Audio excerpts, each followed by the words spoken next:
Welcome to this explainer. Why don't we all just take a quick, deep breath?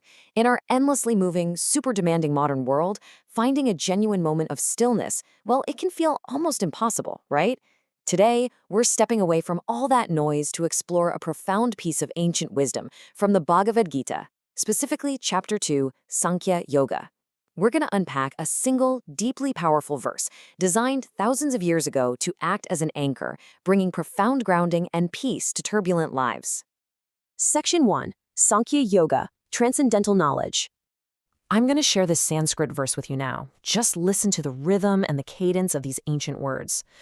Matra sparshastu kaunteya, shitoshna sukha dukhada, agamapaino anityas, tam stitikshasva bharata. Let the resonance of that text just kind of settle in for a moment. Even without knowing the literal translation just yet, there's this profound stillness built right into the very structure of these words. So here's the English translation. It tells us, O son of Kunti, the contacts of the senses with their objects produce sensations of cold and heat, pleasure and pain. These are impermanent. They come and go.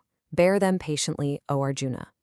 What a gentle yet striking observation of the human condition. Just notice how it emphasizes that our interactions with the world are constantly, endlessly generating these shifting sensations within us. Section 2, the shloka, enduring duality. Now, what's really interesting here is how it frames the human experience as a series of opposites.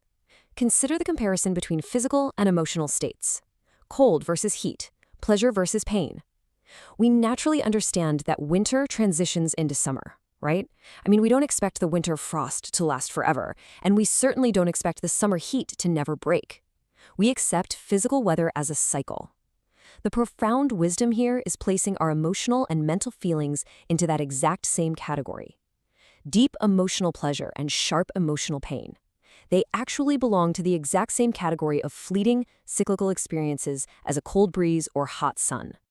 Section 3, understanding the senses, the roots of our experience.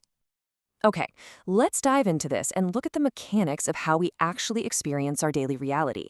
How do these highs and lows get triggered in the first place? Well, the Gita breaks this down beautifully. It all begins with a profound Sanskrit phrase, matra sparshas, which translates to the contacts of the senses with their objects. Think about this conceptually for a second. Literally everything you touch, everything you see, every single word you hear, and every piece of media you consume is a contact.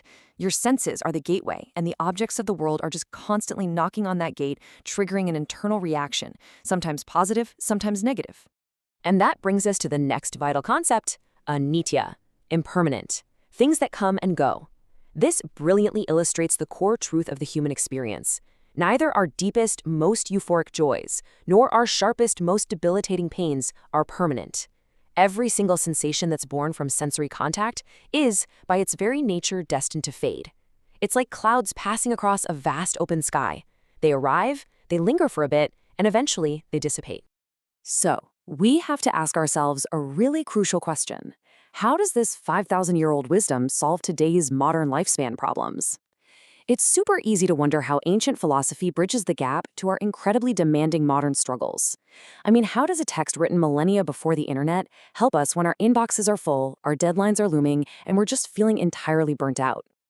Section 4. The Modern Sensations Problem. Overload in the Digital Age. Actually, the ancient concept of sensory contact is incredibly relevant to our hyper-connected society today. We're facing unprecedented mental load, aren't we?